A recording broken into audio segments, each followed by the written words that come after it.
Hey guys, Bearded Gamer here, and welcome back to another Destiny video. In this video, I'm going to be discussing what I think are the good and bad changes that came along with the patch. First off, I want to say that I'm happy that shotguns are no longer a meta weapon.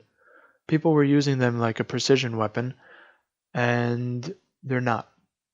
They're supposed to be a bullet spreading weapon that gets you out of a tight fix if you're surrounded by a couple of guardians, and I'm glad that they finally fixed that. Next comes the pulse rifles. While I only feel this pertains to certain types of pulse rifles like the Clever Dragon, high caliber rounds were killing people in 3 shots, and they finally fixed it, so if you have high caliber rounds, you would have another perk that would basically drop the mag size to about 6 or 7 bullets, maybe more like 13. So now you either have high caliber or you have a low mag size, which is great. Next comes the hand cannons, which I think bringing them up to year 1 stats is a great change, and it allows room for also assault rifles and sidearms to be used, which are great with that whole change with shotguns and pulse rifles. Pulse rifles like the Hopscotch Pilgrim are great to use now because they're kind of slow rate of fire, but they still have high stability and you don't really lose the perks and mag size, which is great. Two other things that I think are bad though are nerfing guns like Truth and Red Death. The Truth mag size went down from 3 to 1, which I think is kind of a bad change, even though people have been telling me that, it's a good change because the Truth, people spam the gun and it's one of the more powerful guns in the game. I think that it kind of makes an exotic, which it is, feel less of an exotic, which they shouldn't really be doing. Now it basically gradually goes slow and brings up your health, not like it used to, where it would go instant. Next on to the classes is the Hunter's Blade Dancer class. I feel like it was a low blow to the Hunter class because all of its other classes already feel weak, and they should have at least buffed the other 2 classes a bit to make it a little bit feel OP like the Titan and the Warlock.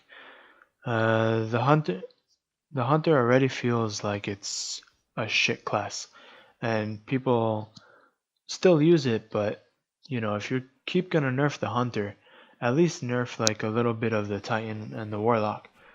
The Titan's Juggernaut finally got nerfed, which I think is a great change because too many people were relying on its shield and jumping in the air with it. Now it no longer does that, and it takes time to load while jumping or while running. Lastly is the Warlock Stormcaller. The melee for the Stormcaller had a huge range advantage, which I think was a good idea to fix. They basically brought it down to the range of the other Warlock class range. Lastly, for the subclasses, Landfall was nerfed to make it that your super would go quicker. Personally, I think if they changed it when you would blink, it would decrease quicker. It would have been a better change in my opinion. My personal bad changes with gear are pretty much as follows. I think the Shinobu's Vow was already such an OP gauntlet, and the Hunters are already so weak, and the Blade Dancer was already nerfed. So removing a second tracker was just icing on the cake to just kill the Hunter for being used. I mean, personally, I think if they left it the way it was, at least it would have gave a little bit of an advantage over other subclasses with people maybe using the Blade Dancer as like it used to be back in year 1 and year 1.5. Also, Ophidian Aspects for the Warlock, which by the way are the last gauntlets I need for my Warlock, also got nerfed, which in the past it would make your weapons ready instantly. Now it just grants a large increase to handling speed. Lastly is the way special ammo is handled. You start off with special ammo, but if you die, all your special ammo is gone. Sidearms are not affected by this change, and in elimination game types, you only have special ammo for the first round.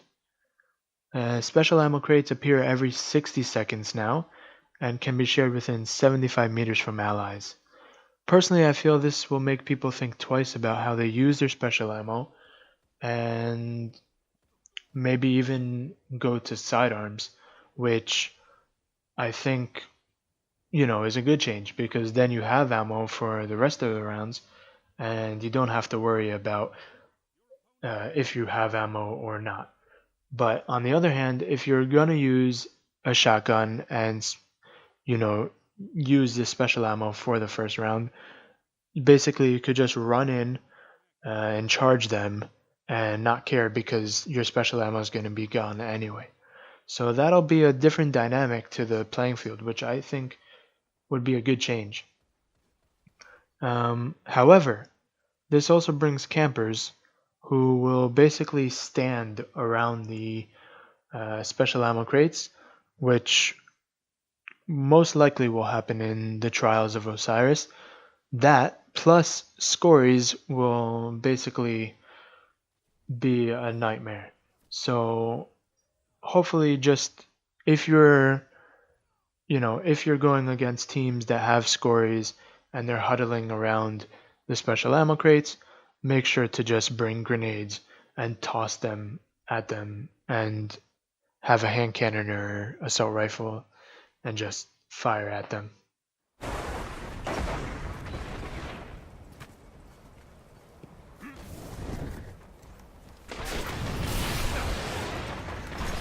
Heavy ammo available.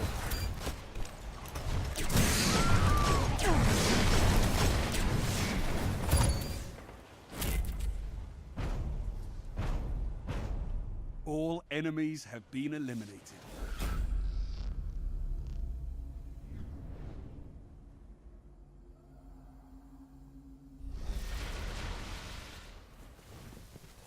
The match is tied.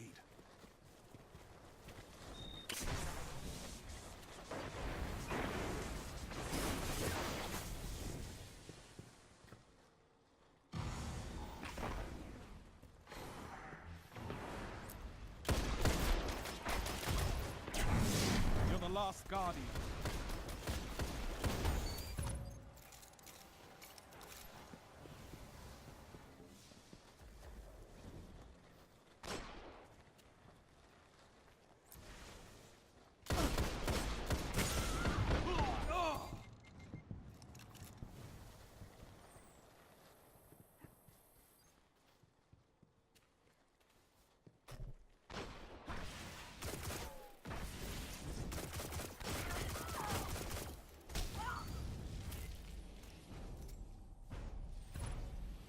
Enemy team eliminated.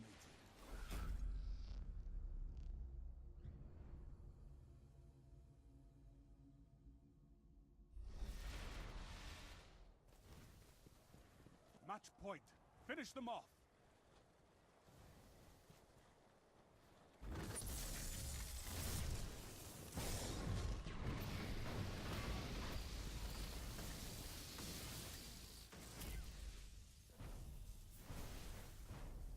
You had them before this began.